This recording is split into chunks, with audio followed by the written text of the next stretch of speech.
Welcome to the Deep Dive. This is where we take different sources, articles, research, our own notes, and really pull out the key bits of knowledge for you. Mm. Our goal, make the complex stuff clear, maybe spark a few of those aha moments. Definitely. Today, we're jumping right into the amazing world of forces. You know, those invisible pushes and pulls that basically run everything. We'll be focusing on fields, friction, and gravity. Yeah. And we've built this deep dive using insights from exploring forces, fields, friction, and gravity, and some helpful sciencenotes.pdf. Good stuff there. Now, you might think, forces, yeah, I get it. But we want to go a bit deeper, really understand why things move, why they stop, why they just stay put sometimes. Exactly. I mean, look around you. Everything you see, whether it's a huge building just standing there or, I don't know, a leaf blowing past, Right. it's all governed by forces. We're going to unpack the sort of underlying mechanics, Yeah. the how and why of it all. Okay, so let's start right at the beginning then. Yeah. What is a force? We say push or pull, but what does it actually do to an object? Well, fundamentally, a force is an interaction that, when unopposed, will change the motion or shape of an object. Change the motion, like speeding up, slowing down. Exactly. Speeding up, slowing down, changing direction, that's all changing motion. But forces can also, change an object's shape. Right, like stretching something. With stretching, compressing, bending. Yeah. Even breaking something involves forces. And sometimes it's just about moving it, changing its position. Okay. And we measure this in? In newtons, Uh, capital N. It gives us a way to quantify the strength of the push or pull. And what's a newton like in, real terms? Well, 1 newton is defined as the force needed to accelerate a 1 kilogram mass by 1 meter per second squared. But maybe more intuitively, it's roughly the force you need to lift a small apple. Okay, that helps. A small apple. Got it. So forces cause change. What about when forces are unbalanced? What happens then? That seems key. That is the key. Unbalanced forces are really the drivers of all change in motion or shape. If the forces acting on something don't cancel each other out. Then something happens. Precisely. The object will start moving if it was still, or stop if it was moving, or speed up, slow down, change direction, or deform. Can you give an example? Sure. Think about kicking a soccer ball. It's sitting still, forces are balanced, you kick it. That's a big unbalanced force, And off it goes. and off it goes. Or slamming on the brakes in a car. The friction force from the brakes is suddenly much larger than the forces pushing the car forward. So it slows down fast. Right. That unbalanced force causes rapid deceleration. Okay, makes sense. So these forces, they're not all the same type. You mentioned contact and non-contact. What's the No. difference there? It really just boils down to whether the objects need to physically touch for the force to act. So contact forces need contact. Yep. Obvious, right.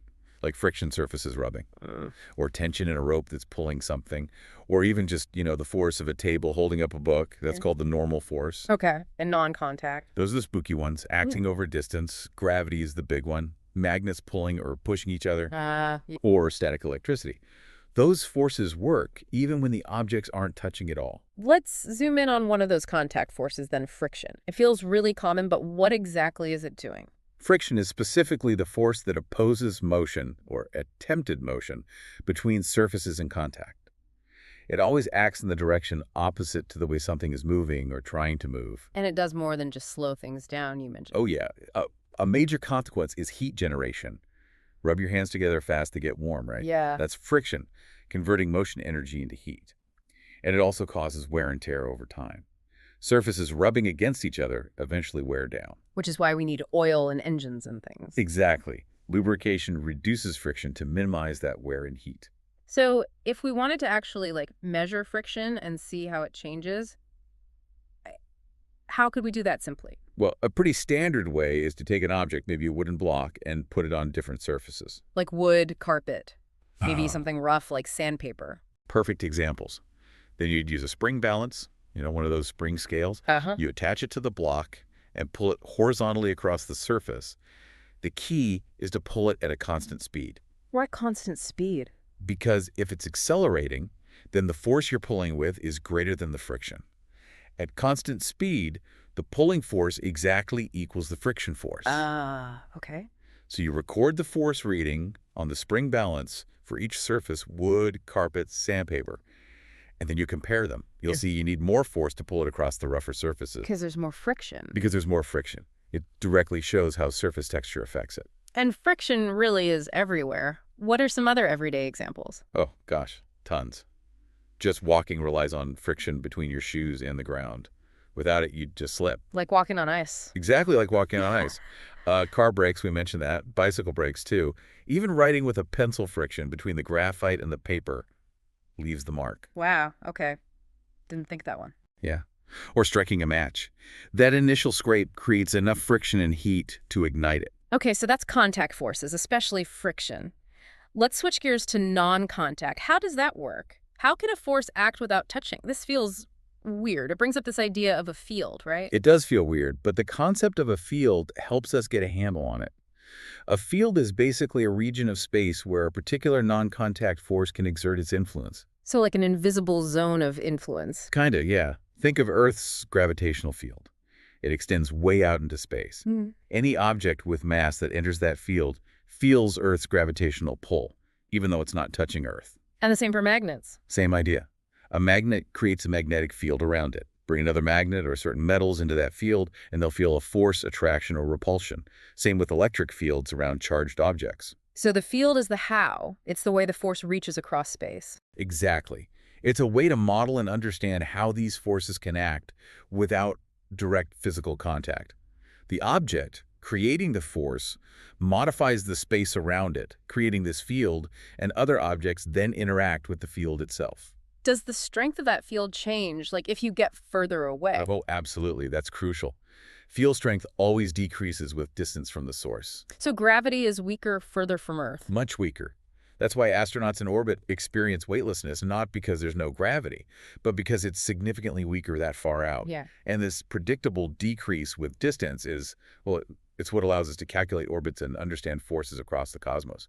It's powerful stuff. Let's focus on gravity then. It's probably the non-contact force we experience most obviously. What are its main characteristics? Okay, gravity. Key things. One, it acts between any two objects that have mass, anything with matter. Anything at all, like me and this microphone. Yep. There's a tiny gravitational force between you and the microphone. It's just incredibly weak because your masses are small compared to, say, Earth. Right, okay. Two, gravity's always attractive. It only pulls, it never pushes. Always pulls together. Always. And three, the strength of the gravitational pull, or the gravitational field, depends on the mass of the objects. More mass means a stronger gravitational field. Which is why Earth's gravity is so dominant for us. It's huge. Exactly. Earth's enormous mass creates a very strong gravitational field that pulls everything towards its center. How do scientists, draw this? Visualize a gravitational field? We use field diagrams, usually with arrows. For gravity around a planet like Earth, the arrows all point inwards, toward the center of the mass. Right, center. Okay. And the density of the arrows indicates the strength. Where the field is stronger, closer to the surface, the arrows are drawn closer together. Further out, where it's weaker, the arrows are more spread out. So for us here on Earth, what's the day-to-day effect of this gravity, besides keeping us from floating away? Well, keeping us grounded is the big one. But it's also why things fall down. Drop anything, it heads towards the Earth's center. That's gravity acting as an unbalanced force. When you jump, gravity pulls you back. Right. You push off the ground, but gravity is constantly pulling you back down. It's why water flows downhill. Gravity pulls it toward the lowest point, toward the center of the Earth. This seems like a good point to tackle mass versus weight. People mix these up all the time, don't they? All the time. And they're fundamentally different concepts. It's really important to distinguish them. Okay, break it down for us. Mass is? Mass is the amount of stuff, the amount of matter in an object. It's measured in kilograms, kilogram.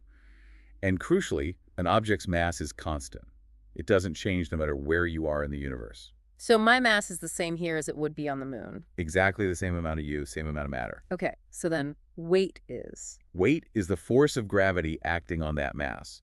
Because it's a force, it's measured in newtons, N, and weight changes depending on the strength of the gravitational field you're in. Ah, so that's why you weigh less on the moon. Precisely.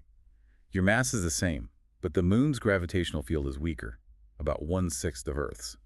So the force of gravity pulling on your mass, your weight, is much less there. So the bathroom scale is measuring weight, the force, not mass. Technically, yes. It measures the downward force you exert due to gravity. We often calibrate scales to display mass in kilograms or pounds, but fundamentally they measure force. We can calculate weight here on Earth with a simple formula. Weight in newtons equals mass in kilograms times the acceleration due to gravity. Which is about 9.8. Right, about 9.8 meters per second squared near Earth's surface. So for example, if your mass is, 50 kilograms, Okay. your weight on Earth would be 50 kilograms times 9.8 meter newtons, which is 490 newtons. Understanding this difference is vital in physics and engineering. Definitely makes sense. Okay, one more non-contact force to touch on. Magnetism. How do we map out those magnetic fields? Magnetic fields also use field lines in diagrams.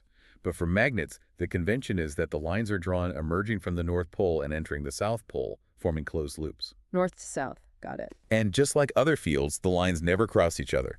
And where the lines are closest together, usually near the poles, that's where the magnetic field is strongest. And the basic rules for how magnets interact. Pretty simple. Like poles repel, opposite poles attract. So north repels north. Yep, push away. Right. South repels south, also push away. But north and south poles, they attract, pull together. That fundamental push and pull is what magnetism is all about.